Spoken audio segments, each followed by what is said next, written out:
할렐루야. 주님을 예배한 우리 모든 성도들을 주님의 이름으로 축복합니다. 2월의 마지막 주일이고 2월의 마지막 날이기도 합니다.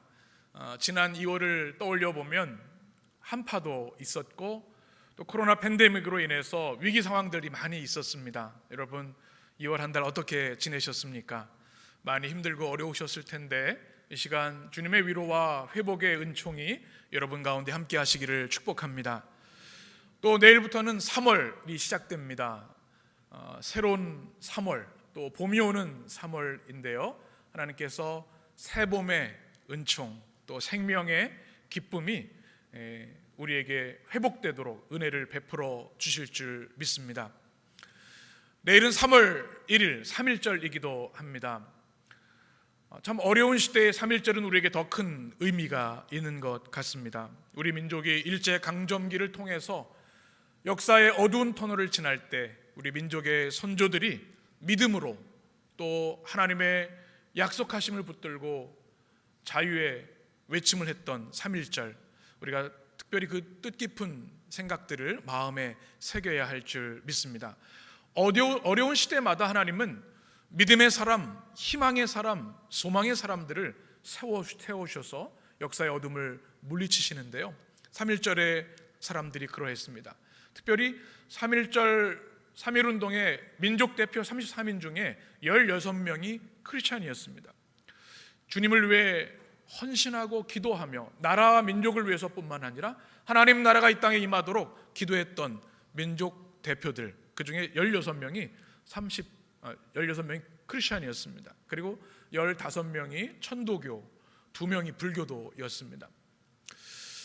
우리 크리스찬들은 그 당시에는 전체 퍼센트의 아주 미미한 적은 숫자였지만 나라 민족을 위해서 기도하고 헌신했던 그들의 그 공로는 참으로 대단했습니다. 우리가 잘 알고 있는 유관순 열사를 기억하시죠? 우리가 잘 알고 있는 이화학당의 학생이었던, 그 감리교 학교였던 이화학당의 학생이었던 유관순 열사가 또 3.1운동에 앞장섰던 것 기억합니다. 또 대표 중에 하나였던 신석구 목사님, 민족의 십자가를 지고 하나님의 나라가 이 땅에 자유와 평등이 임하도록 기도했던, 삶을 바쳐 나라의 독립을 위해서 또 예수 그리스도의 나라가 이 땅에 임하도록 헌신했던 신석구 목사님을 기억합니다. 우리가 지금 처한 상황이 이렇게 일제 침략은 아니지만 여러 가지로 암울하고 어두운 그런 순간들이 참 많이 있습니다. 그때 우리 하나님께서는 소망의 사람, 말씀의 사람, 기도의 사람들을 또한 찾으시고 그들을 세우시는 줄 믿습니다. 성경에도 보면 수많은 이스라엘 백성들의 어려움 가운데 하나님은 희망의 사람들을 세우셔서 민족의 역사를, 구원의 역사를 이루어 가셨습니다. 이 시대에는 바로 여러분들을 하나님이 그렇게 쓰기를 원하시는 줄 믿습니다. 우리는 주님을 만난 사람들, 가장 영광스러운 축복을 받은 사람들인 줄 믿습니다. 아멘이시죠?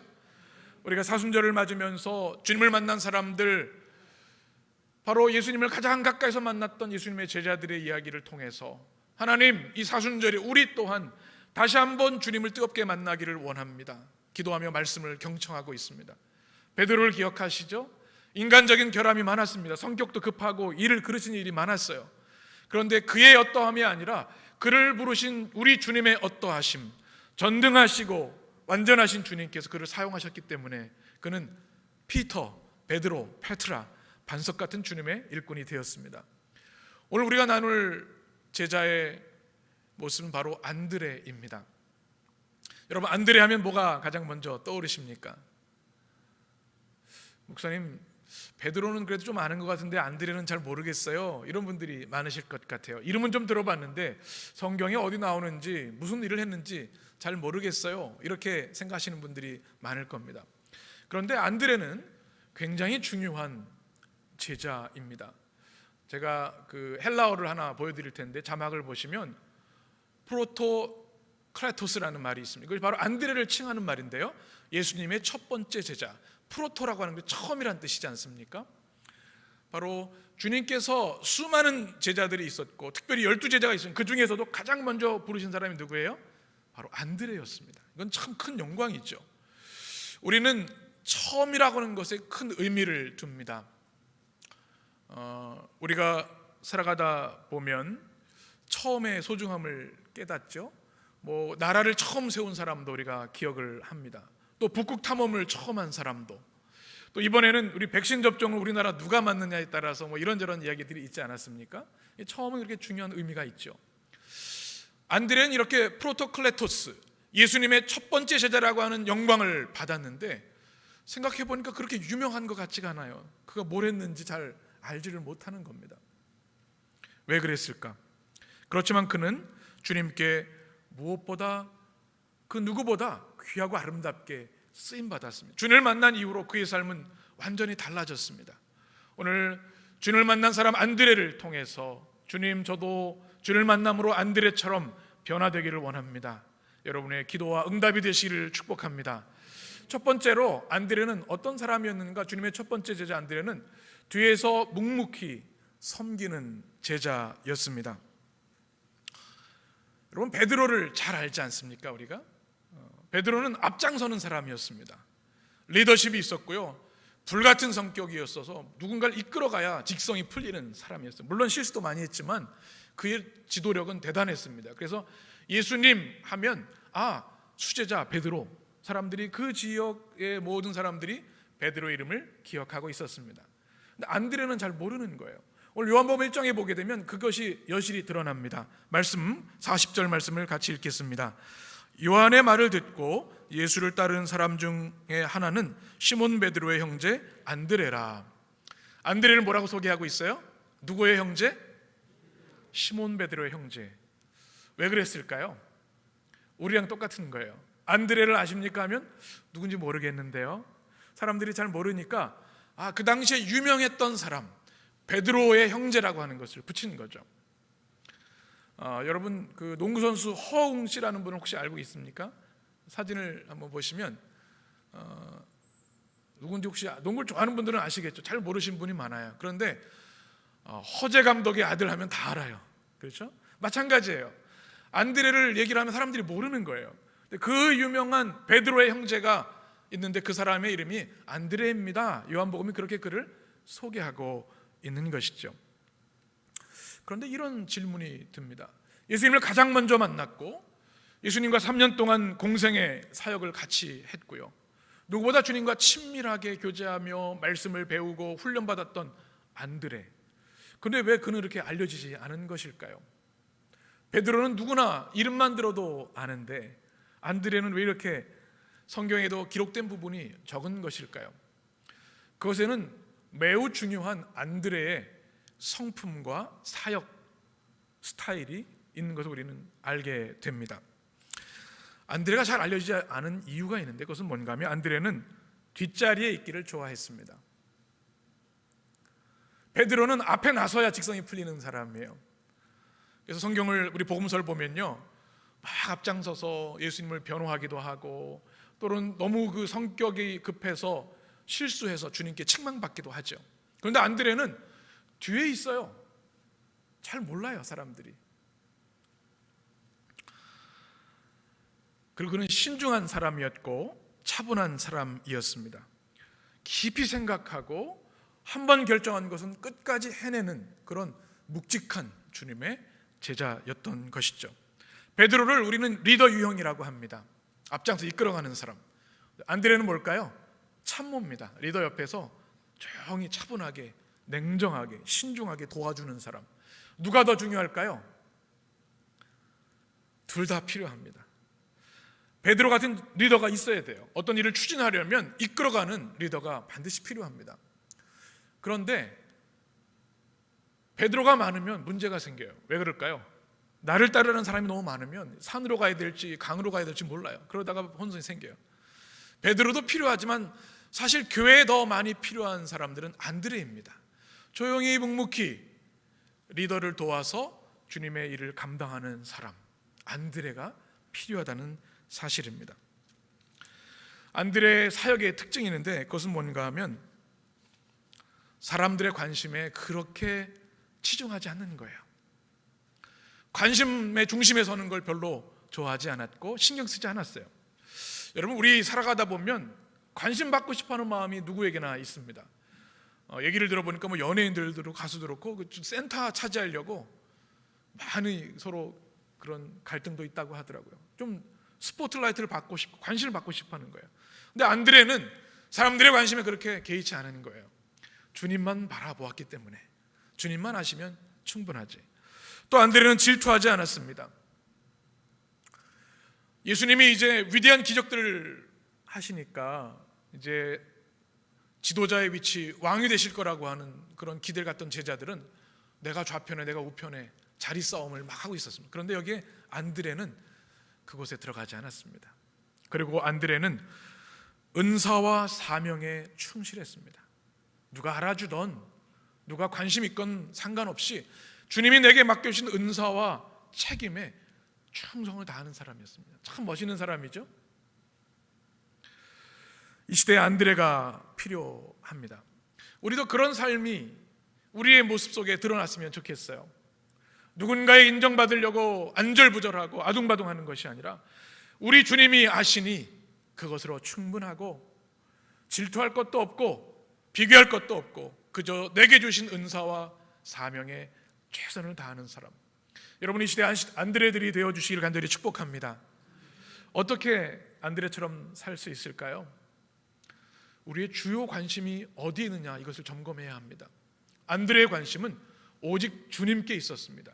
주님이 기적을 베푸시고 또 여러 가지 일들을 하셨지만 그것도 중요하지만 주님에게 집중했습니다. 또 내가 해야 할 일도 있고 사람들이 평가하는 일도 있지만 주님이 맡겨주신 그 일만을 집중했습니다. 거룩한 집중력이 그에게 있었다는 거예요. 그래서 사람들이 뭐라 해도 베드로는 칭송하지만 자기를 몰라줘도 아무 상관이 없었던 것이죠.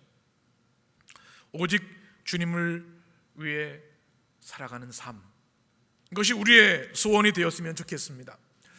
이것을 우리는 거룩한 조연, 빛나는 조연이라고도 이야기합니다. 전 제가 좋아하는 배우 한 사람이 있는데요, 바로 유해진 씨입니다. 제가 저보다 잘생긴 사람을 싫어하는 것은 아니고요. 유해진 씨만 보면 그냥 얼굴만 봐도 편안해요. 그리고 이렇게 뭐 좋은 작품에서 주연을 한 적은 별로 없어요. 최근에는 좀 있다고 하는데 조연이에요. 예능 프로그램 제가 좋아하는 게 삼시세끼 밥 해먹는 게 그렇게 재밌더라고요. 저는 아주 진국이에요. 얼마나 또 요리를 잘하고 남자다워요. 차승원 씨가 그 부인 역할이라고 한다면 유해진 씨는 막 만들기도 하고 뭐 고기 잡아오고 하더라고요. 너무 멋있어요. 이런 생각을 했습니다. 이 시대의 문제가 무엇인가? 모두가 주인공이 되려고 하니까 문제가 생기는 것 같아요. 드러나지 않아도 보이지 않아도 알아주지 않아도 그저 나로 인해서 누군가 더 빛이 날 수 있다면, 나로 인해서 누군가 더 행복할 수 있다면 그것이 크리스천의 모습이구나 하는 생각을 안드레를 통해서 하게 됩니다. 사순절의 메시지가 분명히 있습니다. 십자가를 바라보며 너의 모든 욕심, 주목받고 싶은 인간의 생각들을 다 내려놓아라. 이 주님의 음성이 여러분에게 들려지셨으면 좋겠습니다. 그럴 때 우린 자유할 수 있고 주님의 은혜로 충만할 수 있어요. 주연이 필요합니다. 주연도 중요해요. 그러나 모두가 주연이 될 수 없고 모두가 주연이 될 필요도 없습니다. 사실 성경적인 리더십이라고 한다면 우리는 가려지고 우리로 인해서 주님의 교회가 든든히 서고, 우리는 가려지고 우리로 인해 주님이 영광 받으시고, 우리는 가려지고 우리로 인해서 우리 옆에 있는 성도들, 우리 교회가 빛이 난다면 주님이 가장 기뻐하시는 제자의 모습인 줄 믿습니다. 윌리엄 바클레이라고 하는 성경 주석학자가 안드레를 연구하면서 이렇게 한 줄로 평가를 했습니다. 안드레는 겸손하고 충성스럽게 그리고 기꺼이 뒷자리를 택하는 모든 사람의 수호 성인이다. 참 멋있는 칭찬이죠. 우리도 안드레와 같은 뒤에서 묵묵히 신실하게 주님을 섬기는 우리 모든 성도들이 되시길 간절히 축복합니다. 안드레의 삶을 복음서를 통해 묵상하면서 또 하나 제가 고백하게 되는 것이 있는데요. 야, 안드레 참 남자답구나 라는 생각을 합니다. 여러분, 남자다운 게 뭘까요? 우리 남자답다 생각하면 마동석 씨를 생각하는데 진정한 남성성은 근육을 이야기하는 게 아니죠. 뭐 남성스러운 힘을 얘기하는 게 아닙니다. 남성성의 중요한 의미는 뭔가 하면 주어진 책임을 잘 감당하는 겁니다. 힘들어요. 어렵지만 그걸 감당하는 것이 남자다움이겠죠. 우리 부시맨 이야기를 압니다. 하루 종일 사냥을 해서 가족들에게 음식을 갖다 주는데요, 밤에도 못 자요. 창을 들고 맹수로부터 가족을 지키기 위해서. 힘들어요. 어려요. 그럼에도 불구하고 책임을 다하는 이게 남자다운 거죠. 또 역경이 와도 도망가지 않고 끝까지 맞서 싸우는 게 남자다운 겁니다. 또 어떤 중요한 일이 있을 때 신중하게 검토하고 한번 결정했으면 대담하게 그 일을 실행하는 것, 그것이 남자다운 것이라 할 수 있겠죠. 안드레의 모습이 성경에 그렇게 기록되어 있습니다. 안드레는 어부로서 뚝심 있는 사내였습니다. 주님을 만난 후에도 한 번도 주님을 거역하지 않고 끝까지 주님을 따랐습니다. 사명을 감당하되 충성스럽게 변함없이 잘 감당했습니다. 역경이 많이 있었지만 이겨냈습니다. 야, 남자다운 제자가 바로 안드레였구나 하는 생각을 하게 됩니다. 그러고 보니 안드레라는 이름의 뜻이 사내다운, 남자다운이라는 뜻을 가지고 있습니다. 헬라어로 보면 안드레아스라고 하는 뜻을 가지고 있습니다. 초대교회 문헌에 보면 안드레가 마지막 십자가형으로 순교하게 되는데요, 그 장면을 기록한 내용이 있습니다. 십자가에 순교하면서 그가 보여준 모습이 이렇게 기록되어 있습니다. 안드레는 십자가가 준비된 것을 보았을 때 안색이나 용모가 조금도 변하지 않았고 전혀 괴로워하지 않았다. 그는 마음에서 우러나오는 불타는 사랑이 가득 찬 말로 이렇게 외쳤다. 오 십자가여, 나는 그대를 몇 번이고 환영하며 쳐다본다. 나는 기쁨과 소원에 찬 즐거운 마음으로 그대에게 와서 그대의 십자가에게 달렸던 주님의 제자가 되었다. 나는 항상 십자가에 달리신 나의 주님을 사랑하였고 그 십자가를 늘 포옹하고 싶은 갈망에 있었다. 오 반가운 십자가요. 이게 남자다운 것 같아요. 끝까지 주님을 버리지 않고 주님을 사랑하고 따랐던 믿음의 사나이. 우리 이 시대에 우리에게도 이런 거룩한 대장부의 영성이 있었으면 좋겠습니다. 남자는 남자답고 여자는 여자답고, 또 남자 한 인간에는 남성성과 여성성이 잘 조화를 이루어야 합니다. 한쪽으로 치우치는 건 건강하지 않지요. 우리가 주님을 따르는 남성이거나 여성이거나 상관없이 안드레처럼 믿음의 대장부가 되는 것, 믿음의 여장부가 되는 것, 이 시대에 필요한 줄 믿습니다. 묵묵히 주님을 위해 헌신하며 끝까지 따르는 믿음의 대장부들이 되시기를 간절히 축복합니다. 또 주님의 첫 번째 제자 안드레는 어떤 제자였는가? 주님께 한 영혼을 인도하는 제자였습니다. 안드레의 가장 위대한 사역의 핵심이 뭔가 하면 사람들을 주님께로 인도하는 일을 했다는 겁니다. 그렇게 사람들이 드러나거나 칭송받거나 보여지지는 않았지만 보이지 않는 곳에서 사람들을 주님께로 인도하는 일을 안드레가 했습니다. 어떤 일인가 하면 바로 그가 마음에 품은 한 영혼을 주님께로 인도해서 주님께 연결하는 일을 했다는 겁니다. 이것이 너무나 중요하죠. 이 일을 안드레는 묵묵히 감당했습니다. 이 시대를 우린 초연결 시대라고 얘기를 합니다. 코로나19로 인해서 사회적 거리두기를 하고 있지만 사람들은 우리 비대면을 통해서 더 많은 연결을 하고 있습니다. 그래서 온라인 커뮤니티가 활성화되고 있고 또 SNS가 더 확장되고 있죠. 사람들은 혼자 있는 것 같지만 누군가와 연결되고 싶은 마음들이 다 있는 거죠. 이 공동체가 더 중요한 시대가 되었습니다. 그래서 미디어 연결 중요하고, 우리도 이렇게 온라인을 통해서 주님을 예배하지 않습니까?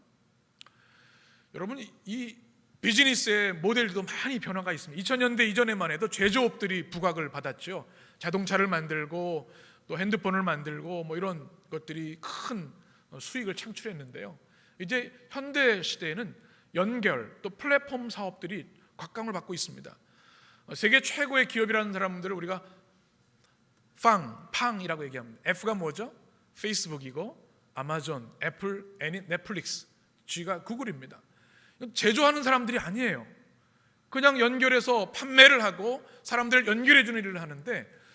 이전에 제조업으로 수익을 만들었던 기업들과 비교할 수 없는 수많은 이익들을 창출하고 있는 거죠. 연결이 중요한 시대가 됐습니다. 음식을 만든 사람보다 배달 업체들이 더 많이 수익을 만든다고 하죠. 연결이 중요한 것 같습니다. 그런데 그 무엇보다 중요한 연결은 살아계신 하나님, 창조주 하나님, 우리 영혼을 구원하시는 우리 주님과의 연결인 줄 믿습니다. 그곳에 우리의 영원한 운명과 우리의 삶의 미래가 달려있기 때문에 주님과 연결되는 이 연결이 우리 인생을 좌우한다는 사실입니다. 이 거룩한 연결이 너무나도 중요합니다. 이것이 교회의 존재 이유이고 사명입니다. 이것이 선교이고 또한 예배입니다. 이런 의미에서 안드레는 시대를 앞선 사람이었습니다. 위대한 기적을 일으키진 않았고 사람들 앞에 아주 멋진 설교를 한 사람은 아니었지만 한 영혼 한 영혼을 주님께로 인도했습니다. 요한복음 1장 40절에 보면 이런 말씀이 있습니다. 우리 같이 읽겠습니다. 요한의 말을 듣고 예수를 따르는 두 사람 중에 하나는 시몬 베드로의 형제 안드레라. 아멘. 본래 안드레는요 세례 요한의 제자였습니다. 광야에서 훈련받는 요한의 문화생이었습니다. 오늘 웬 두 제자가 나오는데 누굴까요? 안드레와 요한복음을 기록한 사도 요한입니다. 그런데 어느 날 세례 요한이 예수님이 지나가시는 모습을 보면서 이는 하나님의 어린 양이로다, 그 말을 듣고 안드레와 요한이 주님을 따르기 시작합니다. 여러분, 세례 요한 입장에서 서운했을까요? 안 서운했을까요? 아니, 내 제자가 갑자기 주님 제자가 되어버렸어요. 조금도 서운해하지 않았습니다. 세례 요한은 스스로 그의 고백 속에 나는 그리스도가 아니고 그분의 신들매를 감당할 수도 없는 사람이고 나는 그의 길을 예비하는 사람이다. 그러니 안드레와 요한이 주님을 따르는 것을 그는 기뻐했습니다. 그리고 성경에 보게 되면 그날 하루 종일 이 두 제자와 주님이 함께 하십니다. 그리고 와서 보라라고 하는 주님의 말씀대로 그분이 나의 그리스도이시고 온 인류를 구원할 메시아이시구나 하는 것을 깨닫게 됩니다. 그래서 바로 예수님의 제자가 된 거죠. 그럼 얼마나 감격스러웠을까요? 안드레는 그리스도를 기다리는 사람이었어요. 광야에서 훈련받고 주님을 사모하던 사람이었습니다. 41절 42절에 보면 이렇게 말씀합니다. 그가 먼저 자기의 형제 누구를 찾아? 시몬을 찾아 말하되. 그리고 42절에 보면 데리고 시몬을 누구에게 데리고 갔어요? 예수님께 데리고 갑니다. 주님을 만난 후 안드레가 가장 먼저 한 게 뭐냐면 그의 형이었던 베드로에게 찾아가서 야, 내가 오늘 주님 만나서 형, 그리고 주님 만나야 돼, 그를 주님께로 인도했다는 겁니다. 주님의 그 영광스러운 임재와 압도적인 은혜에 그는 사로잡혀서 기쁨에 차 있었지만 그것에 머무르지 않고 그 은혜를 형에게 전한 겁니다. 가장 전도하기 힘든 사람이 가족입니다. 나의 모든 걸 다 알고 있기 때문에 쉽지가 않아요. 안드레도 아마 고민했을지 모르겠어요. 그런데 고민할 여지가 없어요.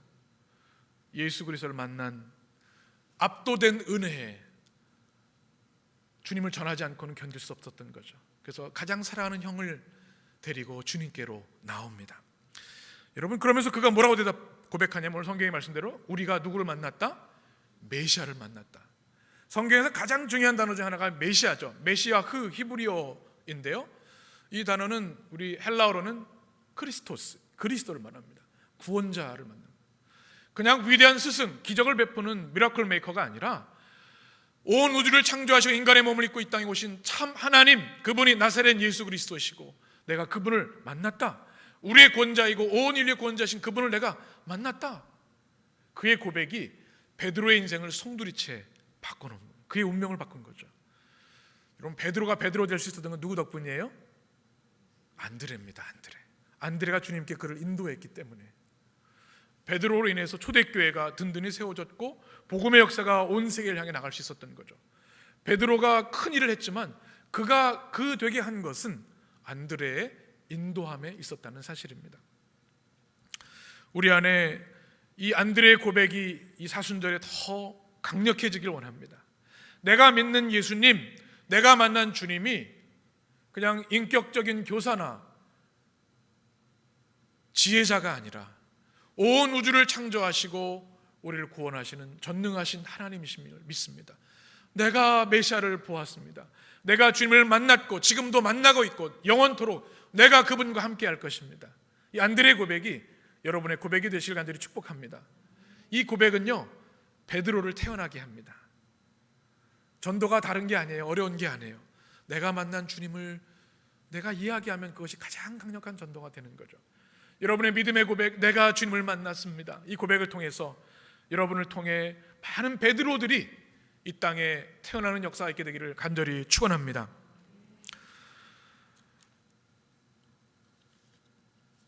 또 요한복음 6장에 보게 되면 안드레가 한 번 더 등장합니다. 6장 5절 7절에 보시면 우리 같이 읽겠습니다.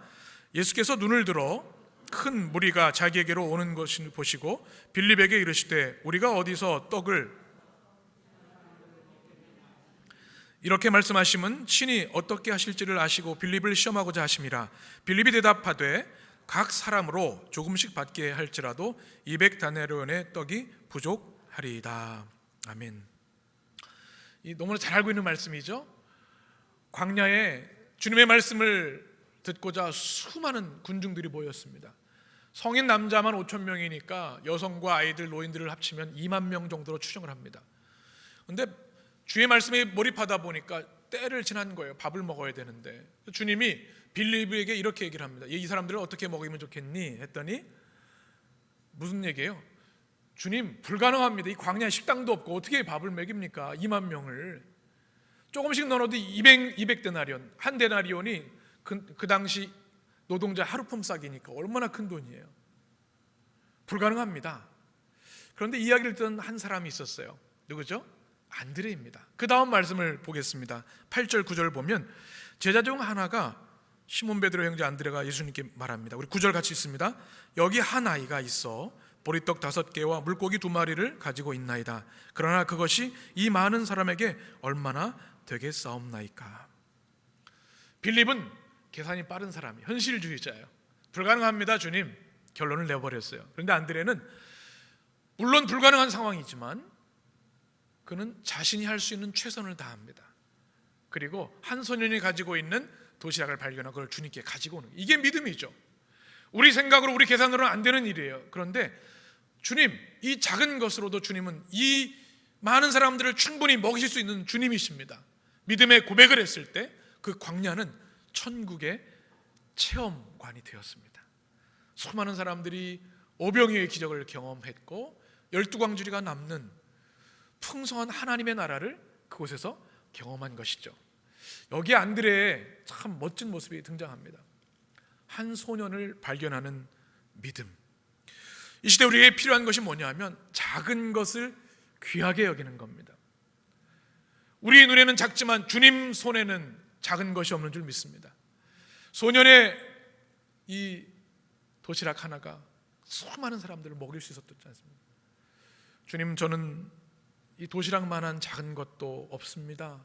아니, 이 작은 것밖에 없어. 그러나 걱정할 것이 없어요. 그것이 주님 손에 들려지기만 하면 차고 넘치는 하나님의 풍성한 역사가 임하게 될 줄 믿습니다. 현실에 매여 우리의 믿음이 제한되지 않았으면 좋겠습니다. 안드레처럼 주님이 하실 수 있는 일을 믿음으로 바라볼 수 있는 주님의 제자 되시기를 축복합니다. 요한복음 12장 보게 되면 안드레가 또 한 번 등장합니다.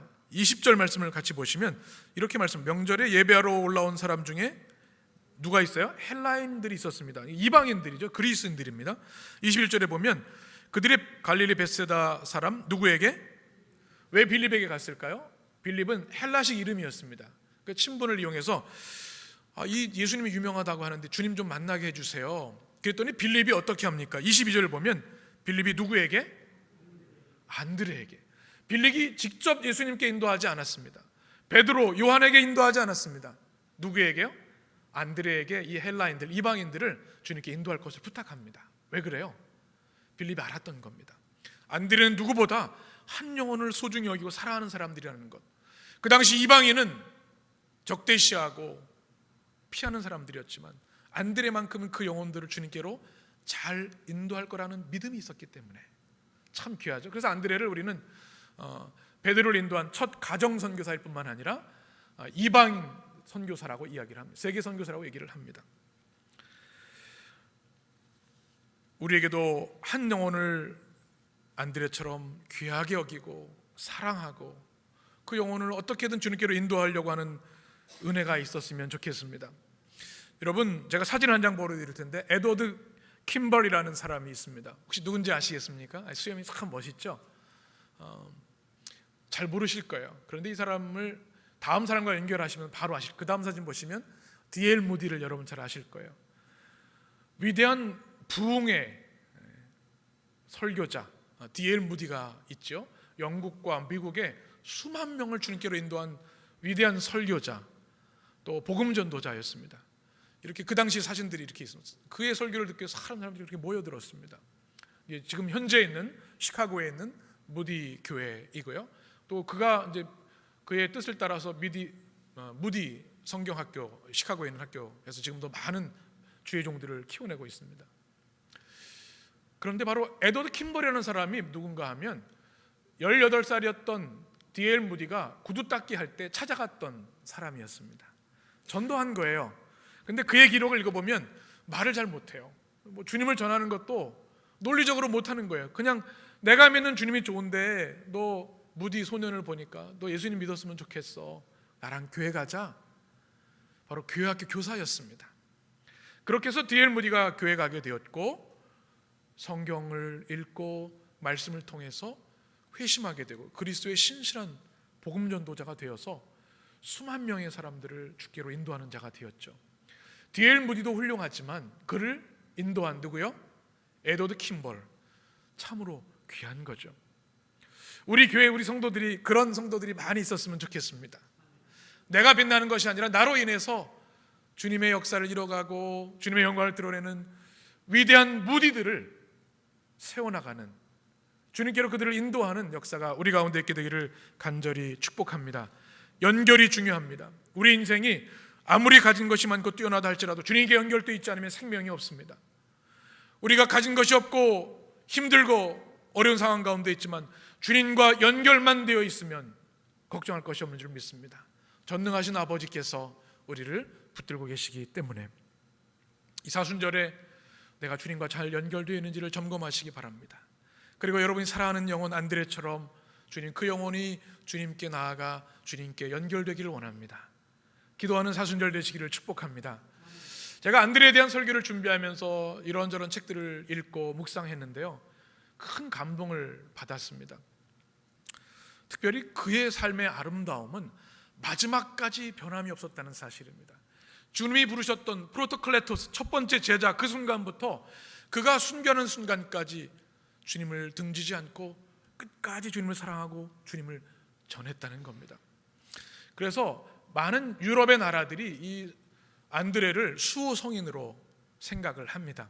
유럽의 복음을 땅끝까지 복음을 전하기 위해서 러시아, 그리스, 스코틀랜드의 수호 성인입니다. 특별히 여러분 스코틀랜드의 국기를 보시면, 한번 사진을 보시면 십자가예요. 이게 뭐냐면 안드레 십자가입니다. 800년대에 잉글랜드와 전투가 있을 때 스코틀랜드 그 믿음의 사람들이 하늘에서 이 안드레 성인의 환상을 보게 됩니다. 그래서 안드레, 주님의 제자 안드레가 우리를 지켜주셔서 승리할 수 있었다 고백해서 국가에 안드레 십자가를 그려 넣은 것이죠. 그 다음 사진을 한번 보시면 이 안드레 십자가입니다. 그가 마지막 순교하게 된 이 스토리가 있습니다. 로마의 총독에게 복음을 전하지 못했고 그의 부인에게 복음을 전하게 돼서 로마 총독의 부인이 예수님을 영접하게 되었습니다. 이걸 한 총독이 화가 나서 부인에게 예수 믿는 것을 멈추시오 했더니 난 그리스도를 부인할 수 없습니다, 이렇게 얘기하게 됩니다. 그래서 화가 나가지고 복음을 전하는 안드레를 데리고 옵니다. 그랬더니 안드레가 뜻을 굽히지 않고 당신도 우상을 버리고 그리스도 예수를 영접하십시오 했다가 십자가형을 받게 됩니다. 바로 그것이 다음 사진을 보여주시면 십자가 사진. 그런데 그 고백한 게 뭐냐면 내가 사랑하는 주님이 십자가에 돌아가시면 나는 어떻게 그 십자가를 감당할 수 없어요. 그러니까 기울여 주시오. 사진을 보시면 어떻게 돼 있어요? 우리가 알고 있는 십자가 아니라 X자로 되어 있어요. 그러면서 사람들과 대화를 합니다. 3일간 매달려서 고통의 순간을 경험하고 있는데 사람들에게 주님을 사랑하십시오. 주님을 사랑하십시오. 그것만이 살 길이고 그분만이 여러분에게 영생을 주실 수 있습니다. 마지막 고통 순간까지도 주님을 전한, 그래서 그 십자가 밑에서 많은 사람들이 주님을 영접하게 되었습니다. 그리고 마지막 남긴 그의 고백이 이것입니다. 아멘 주 예수여 홀로 영광 받으시옵소서. 그리고 주님 곁으로 갔습니다. 참 귀한 믿음의 모습이죠. 제가 얼마나 감동이 되는지 모릅니다. 주님을 만난 사람의 삶이 이렇게 멋있을 수 있구나. 주님을 만난 사람이 이렇게 담대하게 죽음을 맞이할 수 있구나. 그 무엇도 두려워하지 않는 믿음의 승리가 주님을 만난 사람들에게 있을 수 있구나. 그의 삶을 통해서 생각하게 되었습니다. 이런 기도를 합니다. 사순절의 기도. 주님, 저를 안드레와 같은 주님의 제자로 빚어주시기를 원합니다. 우리 해림의 모든 성도들 힘들고 어렵고 고통스러운 이 시대를 살아가는데 안드레처럼 하나님, 주님을 만난 순간부터 끝까지 주님을 사랑하고 주님을 따르는 담대한 믿음의 사람들이 되게 하여 주옵소서. 묵묵히 뒤에서 주님 주신 은사와 사명에 감당하는 사람들의 인정받고 인기 있는 것을 갈망하는 것이 아니라 주님의 사랑이면 충분하기에 한 영혼을 주님께로 인도하는 사람 되기를 원합니다. 그래서 우리 성도들을 통해, 우리 교회를 통해 이 시대에 수많은 베드로, 수많은 디엘 무디를 배출하는 교회 되게 하여 주시옵소서. 마지막 순교할 때 하나님께서 주시는 영생과 천국의 승리를 증언했던 그 아름다운 믿음이 우리 모두에게 있게 하여 주옵소서. 이 기도와 응답이 여러분 모두에게 임하게 되기를 간절히 축원합니다. 기도하겠습니다.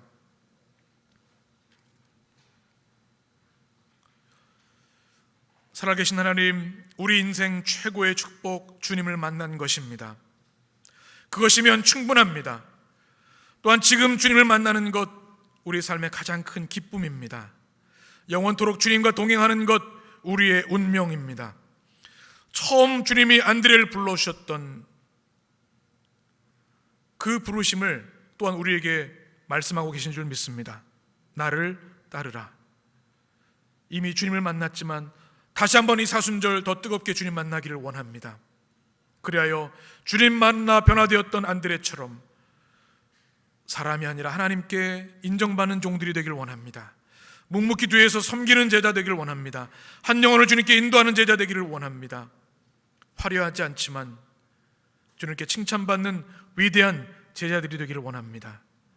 이제 시작되는 3월 이 아름다운 봄에 우리 사랑하는 모든 성도들에게 부활의 소망으로 충만케 하시고 사순절의 언덕을 말씀과 기도로 안드레처럼 십자가를 지고 주님을 따르게 하여 주옵소서. 우리에게 진정한 사랑의 승리와 부활의 축복을 주시는 예수 그리스도의 이름으로 기도합니다. 아멘.